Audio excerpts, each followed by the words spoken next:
On fait 50-50, vous leur dites, il n'y a pas de souci. Moi, le lundi, c'est moi qui fais à manger, le mardi, c'est toi qui fais à manger. Le mercredi, c'est moi qui fais le ménage. Mais parce que c'est trop facile de prendre les avantages d'avant, les avantages de maintenant, les mélanger. Par exemple, moi, avec la camère, avant même qu'on habite ensemble, je l'ai prévenu. Mon salaire, 1500 €, je ne suis pas un homme capable. On va faire 50-50 sur le loyer.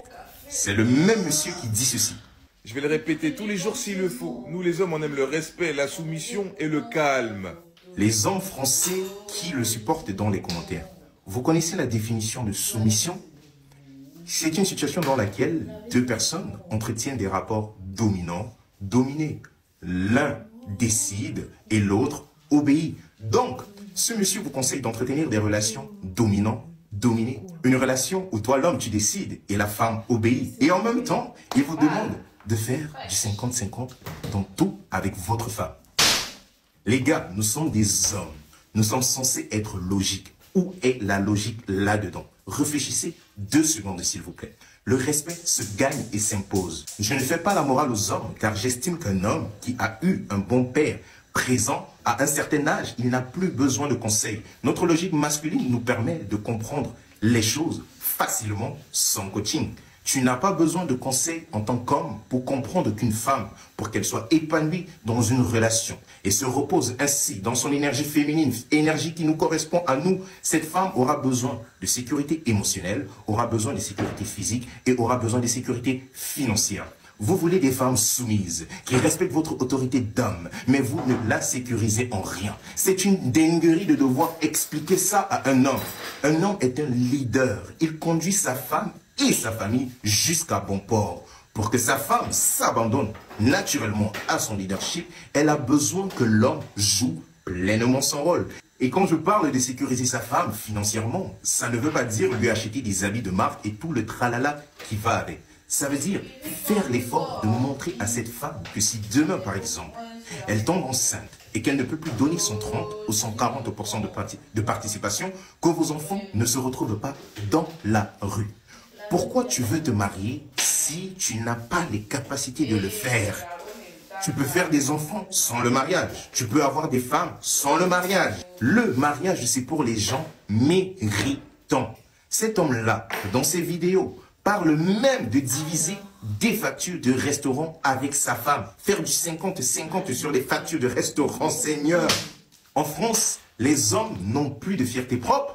C'est ça la mentalité des hommes français. L'homme français se plaint comme un enfant. Venez les voir ici à Montréal. Ils sont là à se plaindre de tout et de rien. Un homme résout les problèmes de son foyer. Un homme trouve des solutions. Il serait mieux pour vous les hommes qui commentent en bas de ces vidéos d'aller écouter à la place Andrew Tate, peut-être Kevin Samuel si vous êtes fan de Red Pill. Au moins, eux, ils sont dans la Red Pill, mais ils rappellent à chaque fois aux hommes que, avant de se concentrer sur les femmes, d'organiser d'abord leur vie, de se stabiliser d'abord eux-mêmes financièrement, à la place d'écouter quelqu'un qui vous conseille de soumettre vos femmes, et en même temps, cette personne vous conseille de faire du 50-50 avec vos femmes.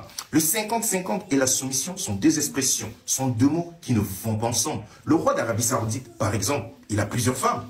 Toutes ces femmes lui sont soumises. Parce qu'à la fin de la journée, on est dans une société capitaliste, donc à la fin de la journée, l'argent compte. Le roi, lui, par rapport à sa culture, peut demander de la soumission parce qu'à la fin de la journée aussi, il paye, il met la main dans la poche. Mais toi, Boubacar, fils d'immigrés africains, qui vit dans un HLM là-bas en France et qui dort sur un lit superposé avec ses sœurs, si tu suis les conseils d'un homme qui prône la soumission et le 50-50, c'est que tu n'as même pas de conscience propre. Tu dois d'abord aller t'abonner à des pages qui parlent d'intelligence émotionnelle. Tu dois d'abord aller t'abonner à des pages qui apprennent comment sortir d'un lit superposé avant même de penser aux femmes. Ça, c'est la meilleure chose qu'il faudrait que tu fasses. L'hypergamie, c'est dans la nature des femmes. Au cas où les Français auraient oublié, les hommes français auraient oublié. On n'est pas un homme parce qu'on est né avec un sexe masculin. Être un homme se mérite. Notre valeur s'acquiert et se développe au fil des années. Tu ne peux pas demander de soumission et en même temps vouloir faire du 50-50 dans tout.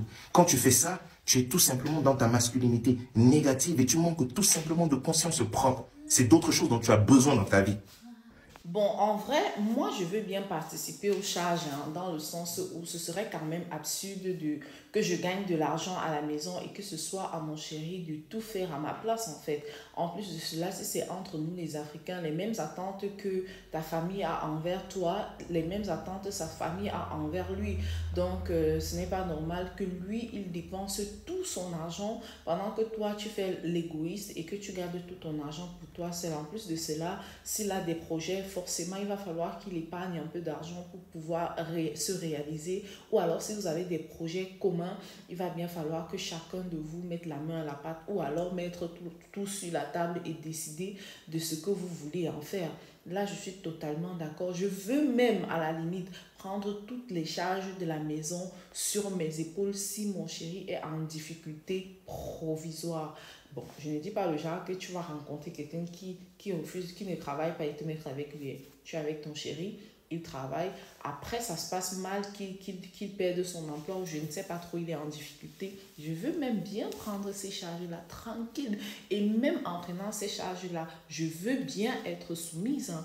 Il n'y a pas de problème. Dans ce cas-là, il ne perd pas son pouvoir. Donc, parce que ce n'est pas de sa faute. Il n'a pas choisi de perdre son emploi. C'est une situation qui lui est arrivée, qui pourrait arriver à toi. Ou voilà quoi. Mais la partie où on parle de 50-50 là, non, mais est-ce que vous êtes sérieux? Genre, on part au restaurant. Moi, on donne la facture. Moi, je dois payer 50. Enfin, je comprends pas. Ça se passe comment en fait? Ça a quel sens? Je comprends pas. On va au restaurant, tu payes tout, monsieur.